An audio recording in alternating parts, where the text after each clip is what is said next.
think it's just something you have to get used to. So if we keep on doing that, I'll still be up for it. Oh, Mel, your accent is beautiful. You should never be nervous about it at all. I love it to pieces. It really is, and it's Thank you.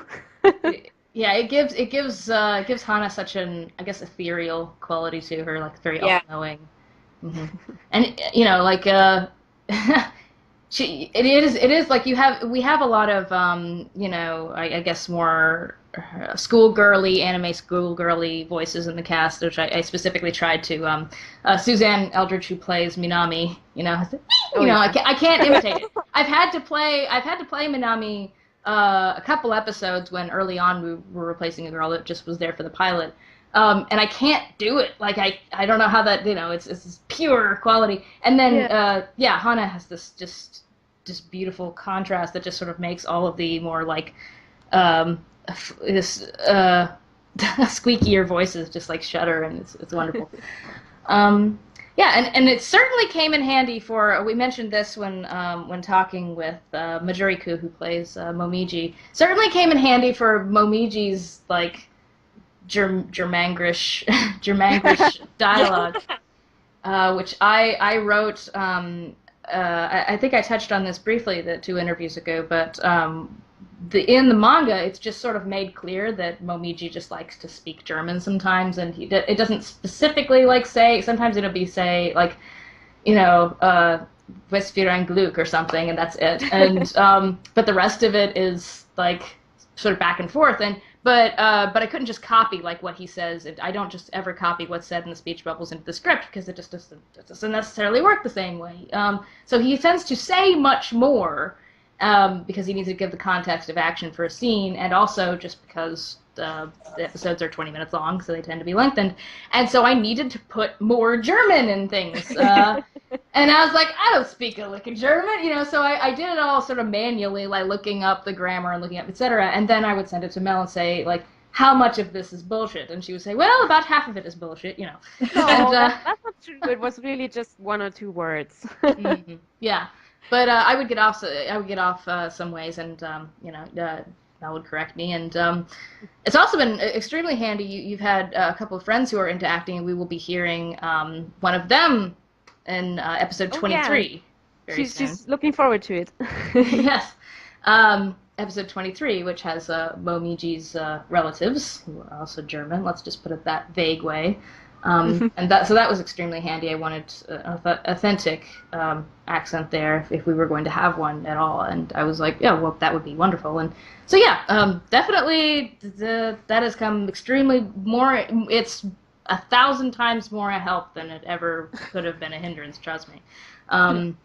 Very happy that your accent has kind of influenced the character in the way that it has. Thanks, no problem. All right, so another sort of double question here. Toria, what do you enjoy most about Uo specifically? What's the most fun thing to do with that character? And what are you most looking forward to in the story in the near future? I think all of my favorite scenes with Uo involve her with Kyo. Yeah. I think she and Kyo just have this fantastic chemistry. But I also, and I really do enjoy the scenes that Uo has with Hana, just because their dynamic is so weird. It's like, how did you two become friends? And you're like, oh, because of Toru. Like clearly they had a mutual friend that brought them together. But their dynamic is so strange. And I love that when you have these strange friendships that are so strong. But I think the part that I'm looking the most forward to is Uo's interaction with the rooster. I'm trying to be as spoiler-free as possible here.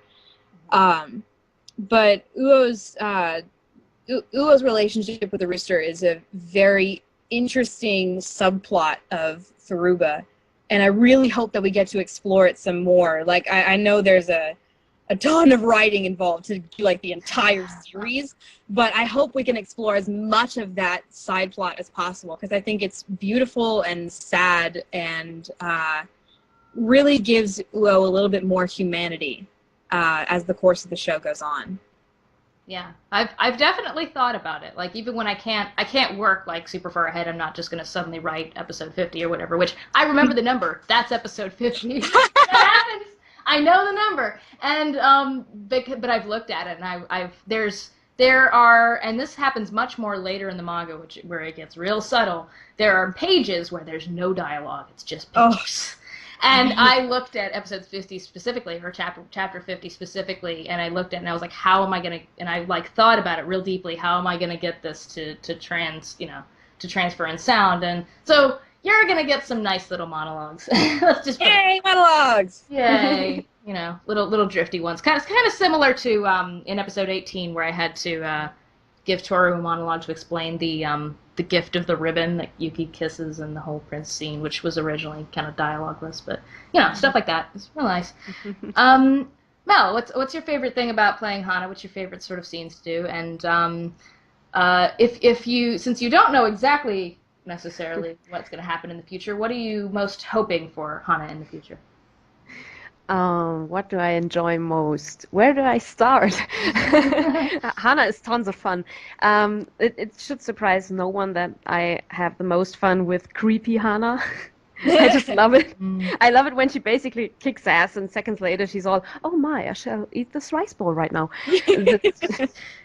And especially since you add these awesome sound effects, like these chants and echoes and all creepy stuff. So from the moment I record these lines to the release of the episode, I'm looking forward to these effects with a stupid grin on my face. It's just awesome. And there was one thing I got to do that was just, I think that was my favorite, because in the episode where Uo and Hana come to visit, and they find that romance novel she wrote, and Hana reads it out loud. And the reason this cracked me up so much was I actually do that in real life. Whenever I find one of these novels in anybody's shelf, I just immediately read it out loud, and I do the voices and everything. So doing that as Hana it was hilarious. I loved it. Yeah. As almost like George Takei read of like, oh my. And it was I thought I would do that, but I didn't have the guts. I like that she seems to, that's one of my favorite like slipped in jokes of Furuba. She always seems to be like slightly, oh, that's dreadful, but she's never actually offended at all. She's always like, read more of this. And you see her with like more volumes of these books. It's like, oh, this is horrible. She keeps reading. It actually kind of got to be a running gag, because in the Running of the Bulls episode, she's later under that tree and she's reading the exact same book again. I love that. Running gag. Yay! Episodes I'm looking forward to. Well, since you said it already, I don't have a lot of things I can actively look forward to, because I don't know what's gonna happen. There's a few spoilers, like I'm really excited about the episode where the bracelet comes off. Yeah, spoilers, I know. We talked about that last time. That's the thing, It's and if we do get to it, I'd really love to do Hana's, origin story, if you will. Mm-hmm. Yeah. That's in volume 8 or so it's not out of reach. It's fairly close-ish, but yeah. All right. I guess our last question for the session. We've already reached the end. So sad. Oh no. But, if you could play any other character in the show, who would it be and why? And Mel, we'll start with you.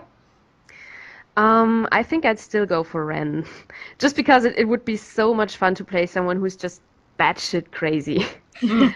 Also, because so far in my experience with theater and stuff, I've only ever played good guys, except for once I remember. But I'd really just like to try out being evil for a change. Yeah. And Hana comes pretty close, so that's okay. And for people not familiar with, we've mentioned Ren several times during this interview, but people may be a little confused as, like, well, isn't Akito the villain? Well, Akito is a villain, in a sense, but he is tied to another villain, I guess you could say. And so Ren doesn't show up till very deep in the story, but there are layers within layers of the Soma family. So yes, Akito is not our only villain. Ren is, let's say, much more. Oh, she's worse. People think Akito is bad. Ren is worse, much worse. So yeah, there's that. And Toria, what about you? Well, that's a tough one. There's a character that I would love to play, but I will refrain from saying the name for the sake of spoilers.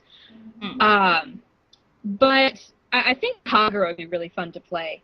I just feel like she's, again, one of these like, flying off the handle kind of characters, but she's so passionate, and she screams and she punches, but then she cries, and she's sweet, and she's just all over the place, and she's a really fun character to read as far as the manga goes. And then her story becomes increasingly more beautiful and tragic, and it's great. Now, in a perfect world where I am man, I would play Ayame Soma, because in the whole series, every time Ayame pops up, I'm like, yes! I'm so excited. But your choice for Ayame is absolutely perfect. I couldn't have asked for anyone better to voice him. Yeah, Xander's a lot of fun with that part. It was interesting getting now in the manga. Here's the tricky thing. So I do look at the Japanese version of the manga in order to because I don't look at the scanlations because they're pretty much unreadable. I'm not sure how people even comprehend them. But I have the official release, thank God. But it's still a little bit, there are places where it's like, okay, what exactly did this mean? So I look at the English version. A lot of Ayame's eccentricities come from the fact that he speaks, Momiji speaks half in German, half in Japanese.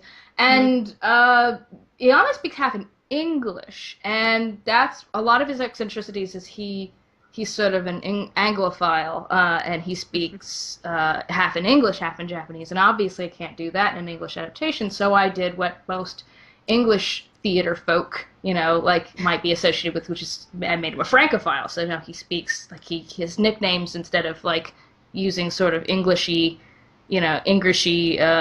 phrases to refer to Kyo or Shigure, he says Kyoket and Shergure and, stuff like that. It made him a little bit of a Francophile.